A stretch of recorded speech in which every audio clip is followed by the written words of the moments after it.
यह कहानी एक अमीर घराने की नौजवान औरत मोना की है। मोना अभी सिर्फ 28 साल की होती है। उसके पति शहर के एक बहुत बड़े बिजनेसमैन होते हैं जिसका नाम है राजवीर। शहर के बड़े बड़े बिजनेसमैन के साथ उनका बिजनेस चलता है। वह घर से ज़्यादातर बाहर ही रहते हैं। घर पर कभी कभी आना होता है और कई महीनों तक विदेश में भी रहना होता है। उनको बिजनेस के सिलसिले में काफ़ी यात्राएं करनी पड़ती है। इधर उनकी पत्नी मोना शहर में बहुत मौज मस्ती के साथ जीती है। मोना के पास आलीशान घर और बड़ी गाड़ियाँ होती हैं। मोना जैसे ही घर से बाहर निकलती है, उसका ड्राइवर राजेंद्र गाड़ी लेकर रेडी होता है ब्यूटी पार्लर जाने के लिए और क्लब में डांस पार्टी के लिए। ऐसे ही बिंदास जीती है। मोना हमेशा मस्त स्टाइल और हाई क्लास की ज़िंदगी जीती है। एक दिन उसके ड्राइवर की तबीयत खराब हो जाती है। वह ड्राइवर कहता है, घर से फ़ोन कर। मोना मैडम, मैं आज ड्राइविंग ड्यूटी पर नहीं आ सकता। मेरी तबीयत बहुत ख़राब है। डॉक्टर बेड रेस्ट बताया है और कहीं जाने से मना किए हैं। कुछ दिन मोना मैडम यह सुनकर कहती है, ओह माय गॉड, अब मैं क्या करूं? आज का तो मेरी बहुत इम्पोर्टेंट मीटिंग है और मुझे शाम में क्लब भी जाना है। मेरा तो आज का पूरा दिन ही खराब हो जाएगा। तभी ड्राइवर राजेंद्र कहता है कि मैडम, आप चिंता नहीं कीजिए, मैं आपकी गाड़ी ड्राइविंग करने के लिए मेरी जगह पर आज से जब तक मैं ठीक हो जाऊंगा तब तक अपने बेटे राज को भेज रहा हूँ। वह मस्त गाड़ी चलाता है। मोना यह सुनकर बोलती है, भेजो, ठीक है। ड्राइवर राजेंद्र कहता है, मैडम, वह गाड़ी तो बहुत अच्छा चलाता है, कोई दिक्कत नहीं है, पर वह अपनी नौजवान उम्र का लड़का है, मगर कुछ गलती हो जाए तो उसे माफ़ कर दीजिएगा। मैडम जी, मोना मैडम कहती हैं, ठीक है, भेजो। उसे कहकर मन ही मन खुश होती है, सोचकर कि नौजवान लड़का ड्राइवर, अब तो और मज़ा आएगा। इधर बीमार ड्राइवर राजेंद्र अपने लड़के राज को मोना मैडम के घर गाड़ी चलाने के लिए भेजता है। मोना मैडम गाड़ी के पास तैयार होकर खड़ी होती है ड्राइवर के इंतज़ार में। तभी अपने बाइक से जाकर गाड़ी के पास बाइक रोककर स्टाइल में उतरता है एकदम मस्त एक नौजवान लड़का, बॉडी बिल्डर, हट्टा कट्टा स्मार्ट लड़का। अपनी गाड़ी के ड्राइविंग के लिए ड्राइवर पाकर बहुत खुश होती हैं। तभी राज कहता है, नमस्ते मैडम, मैं राज, आपकी गाड़ी के न्यू ड्राइवर। मना करती हैं, हाँ, तुम्हारे पापा राजेंद्र जी सब बताए। चलो चलते हैं, मुझे डॉग अंधेरी वेस्ट एक मीटिंग में जाना है, तो वहाँ से फन क्लब में भी जाना है। तुम रास्ता देखे हो?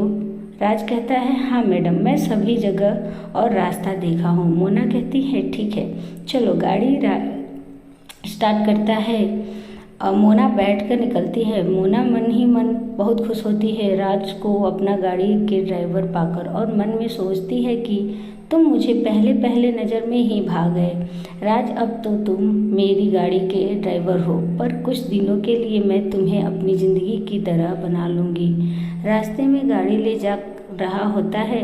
मोना कहती है, राज, और राज कहता है, जी मैडम जी, कहिए। मोना कहती है, राज, तुम सिर्फ गाड़ी ही चलाते हो या और क्या करते हो? राज कहता है, मैं तो गाड़ी ही चलाता हूँ। मैडम कहती हैं, वह तो ठीक है, पर इतना अच्छा बॉडी क्यों बना रखे हो, जैसे कोई मॉडलिंग कंपटीशन की तैयारी करने का प्लान हो। हाँ मैडम, प्लान तो है, पर अभी कोई सोर्स नहीं है। जब कुछ ऐसा सोर्स होगा तो और पहचान मिलेगी तो ज़रूर ट्राई करूँगा।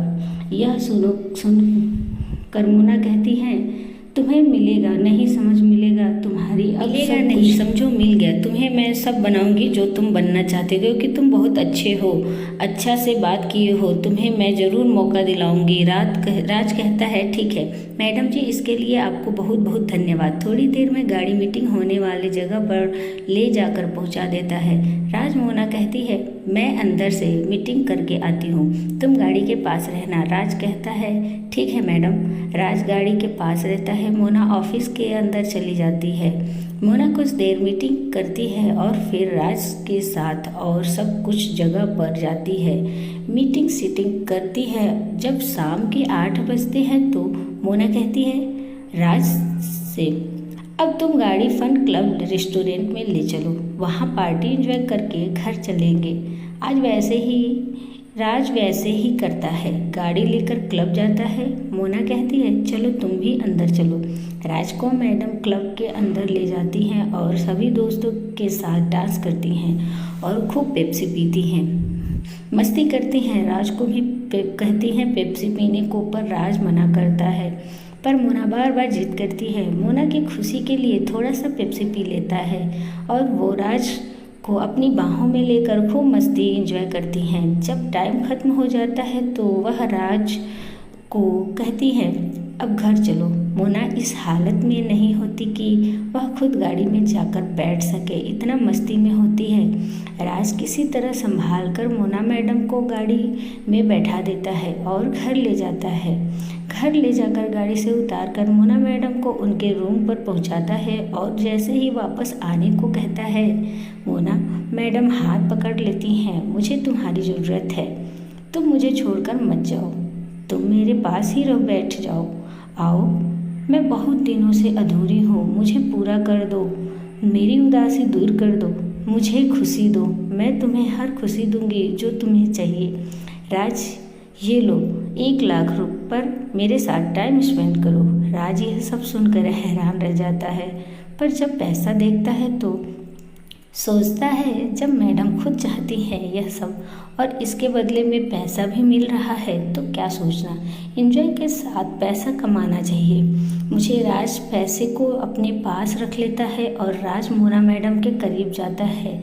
मोना मैडम राज को अपने गले लगा लेती हैं और जिसमें राज को एक्साइटेड कर देती हैं और फिर दोनों एक दूसरे में खो जाते हैं, खूब एंजॉय करते हैं, दोनों एक दूसरे के साथ बहुत खुश रहते हैं और मोना अपना हर सपना राज के साथ पूरा करवाती है और अपनी अकेलापन और अधूरापन जिंदगी को खुशी खुशी जीने लगती है। राज मोना की सुंदरता देखकर आउट ऑफ कंट्रोल होकर हाथ की सारी सीमाएं पार कर जाता है और मोना मैडम खुश होकर राज को गले लगा लेती हैं। बगल में राज भी बैठ जाता है। इसी तरह दोनों एंजॉय करते हैं और दोनों खुश रहते हैं। मोना अब राज को ही ड्राइविंग के लिए रख लेती है और पैसा भी मिलता है एक्स्ट्रा और दोनों खूब एंजॉय करते हैं। आशा करती हूँ दोस्तों ये कहानी आप लोग को पसंद आई होगी।